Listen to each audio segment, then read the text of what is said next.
Midnight Drearies.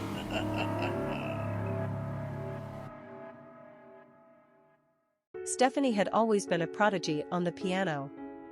She had been playing since she was 4 years old, and by the age of 25, she had already established herself as one of the greatest concert pianists of her generation.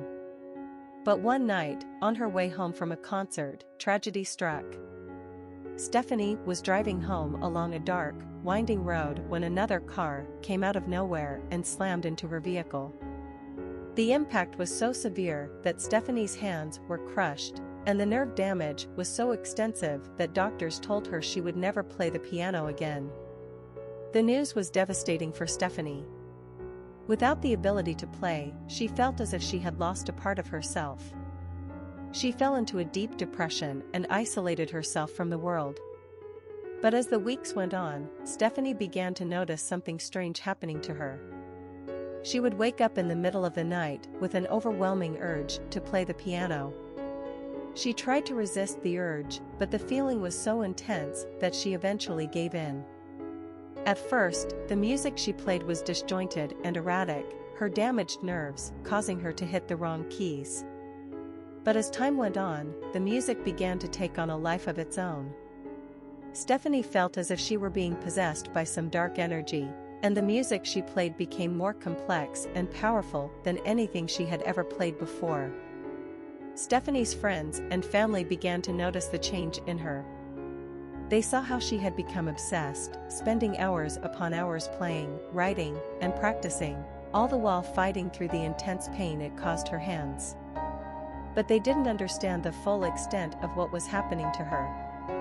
One night, Stephanie announced that she had written a new sonata. She invited her friends and family to come to her house to hear her play it. They were all amazed by the music she played. It was dark, haunting, and beautiful, all at the same time. As Stephanie played, her fingers moved with a speed and precision that should have been impossible given her injuries. But it was as if the music was flowing through her, and nothing could stop it. The sonata went on for over an hour, and by the end of it, Stephanie was completely exhausted. She collapsed on the floor, and her friends and family rushed to her side. But it was too late. Stephanie was dead. It was later discovered that the sonata Stephanie had played was the unfinished work of a long-dead composer who had been rumored to have made a deal with the dark forces.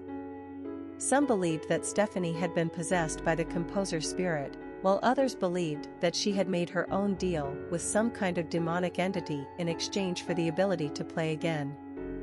But no one could deny the beauty and power of the music that Stephanie had created. And even though her life had ended tragically, her legacy lived on through the music she had written and played. The Sonata of the Dead.